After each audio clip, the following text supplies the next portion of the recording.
Dear students of class 9A and 9B, welcome to my history class. Today's topic the same, the Delhi Sultanate. Points, architecture, social condition, social impact, social customs and religious practices. First one, architecture. You know, the Sultanate rulers brought with them the concept of domes, arches, and minarets from their own country. They were from, Turkey, they were from Afghanistan, so they brought their own cultures from there. And not only that, the Sultanate rulers built a number of magnificent palaces for their comfort, for leading a good and new lifestyle. They constructed a number of forts for their defense. They constructed a number of tombs and other religious, constructions for the burial of their dead, and these were done only because of their faith, on their own religious practices. While constructing their mosques, palaces, tombs, they always used Hindu masons. The Hindu workers executed some ideas. That's why a mixture of Hindu Islamic culture, Hindu Islamic architecture came in their works. And not only that, the style of working, the technique, the method, these all the structures, that's why it showed, arched roofs and ceilings, arched roofs and ceilings called vaults. So mosques and tombs, that's why they are more mosques and tombs constructed by them had gorgeous domes, beautiful minarets and minarets. And not only that, for the construction of these buildings, red sandstone was used. Red sandstone and marble were extensively used. Red sandstone and marble were extensively used. The Islamic art was characterized by simplicity and was, devoid of extravagant ornamentation. And it was due to that reason the buildings were adorned with geometrical patterns and engraved with calligraphy and inlaid work. That's why their architectural value, the architectural technique was well appreciated by the people of today, because the technique and method, architecture, whatever they introduce, they realize that the Hindu technique and method also should be followed while constructing mosques, minarets, minars, and palaces. That's why they use some technique and method. Hindu temples are planned as the structure of the temple is a body, and the garbhagriha of the place where the idol is placed in the heart of the body. It was the system of the Hindu temples where one garbhagriha was there where deities were installed, and beside they always have a minar. Who? The Muslim Sultanate rulers. They always had minar from which Muazzam called the faithful to prayers. There was a good system of washing hands. That's why availability of water also helped them to make their minds purified before going to pray for their Almighty God, Allah. They always wash their hands and mouths and legs properly. This arrangement also was done with the right and for the as their rights, as their customs, as their religious practices, and for the imam. So imam also was given special distinction during the time of prayer and during the time of religious interpretation before the people gatherings. The concept of landscaped gardens was introduced by the Muslim rulers in India. That's why the mosques, palaces, and tombs also had well laid out gardens and with many ornamental fountains. It was due to that reason almost all people were satisfied with the system, especially those who are Hindus during that age. They satisfied. They were attracted by their techniques and methods, and besides, the people who were basically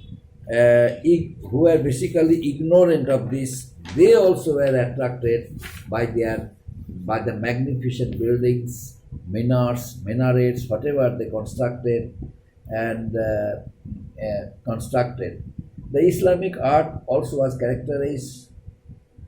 Besides, the tomb also was made with massive style, and especially the time when the Tughlaqs constructed minars, tombs, they used grey stone in their structures, and as such there is little ornamentation also was there. The buildings of the Lodhis also are characterized by the elegance and splendor of the Khalji period. So the Lodhi garden in Delhi is a fine example of Lodhi art and architecture. So all these things were introduced by the Sultanate rulers of Delhi. And another point is that is the social impact of the Sultanate.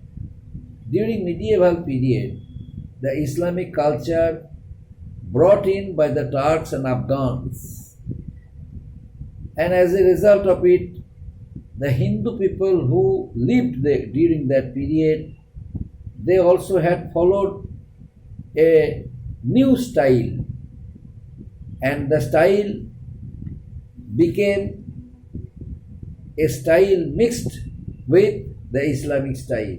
So Indo-Islamic style formed in the form of architecture. While the sultans and kings administered and controlled the empire, the common people began to actually live and mix with one another, sharing their experiences and discovering things about each other. And besides, the Muslims aristocracy. During their period, the Muslim aristocracy comprised of Turks and Arabs, Afghans, Persians, their superior status in society, gave them a permanent place.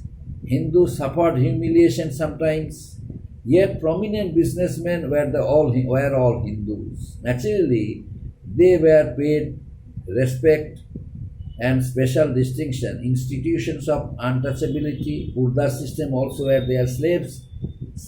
Practicing of slavery also was there. Language and literature varied from person to person or community to community, race to race. Impact of the Bhakti movement also was started, and the Sufi saints, who brought about harmony between the people of different castes, different communities in India. They also played an important role in the society, and because of their contributions, there came harmony, brotherhood, and the concept of religious tolerance temporarily, and the Muslims remained, silent because they felt that it was a country having Hindu majority. That's why they marked out their sophistication of manners and social etiquette that the lower caste strata of society, lacked the nobility formed around the ruler and created for the first time an urban culture. Why? Because of the active role of the Sufi saints and religious reformers. Religious reformers brought a remarkable change in the society. The prejudices, superstitions, whatever were there, they started removing it by preachings, by their preachings, by their teachings. They taught the people, both Hindus and Muslims, to uh, to follow a system where they would work independently with the help of each other. This concept of brotherhood, establish, you know, lasting friendship between the Hindus and Muslims. But this this act of this act of love and sympathy for each other also gave them a place, the nobility form, the nobility created for the first time their own culture, and the contrast between the nobility and the lower category people also was temporarily removed. But one class was there who did not want to compromise with the rural people or lower category people. They maintain a high lifestyle, a modern lifestyle, and never talk to the lower category people. Because of that reason, the rural world and farmers and artisans, they lived quite differently, and that's why they did not want to make any interaction with the upper category people, although they led a very a steady lifestyle because of their earnings, because of their occupations. Almost all people of rural areas, they were basically agriculturists. Their earnings were satisfactory. That's why they did not have any problem, financial problem or social problem, and there was none to humiliate them. Temporarily, they were humiliated. Many group of Hindu people were humiliated, but it was due to the reason when they started collecting taxes and revenues from them, because there was a good administration introduced by whom? Introduced by the Sultanate rulers. And for that reason, the rule under the Sultanate rulers gave permanent place in the history of India, and they ruled for many, many years, and they also established their own style, own architecture, own administrative skills, and attracted Hindu people. Although it was a country of Hindu majority people, yet the people accepted the Delhi Sultanate rulers to be their rulers, and they were able to rule many, many years in India during medieval period. Up to this, my dear students, the teaching of this lesson is completed. If you have any question, any question, any doubt regarding the teaching of this lesson, you can ask me during my live classes. Up to this, thank you.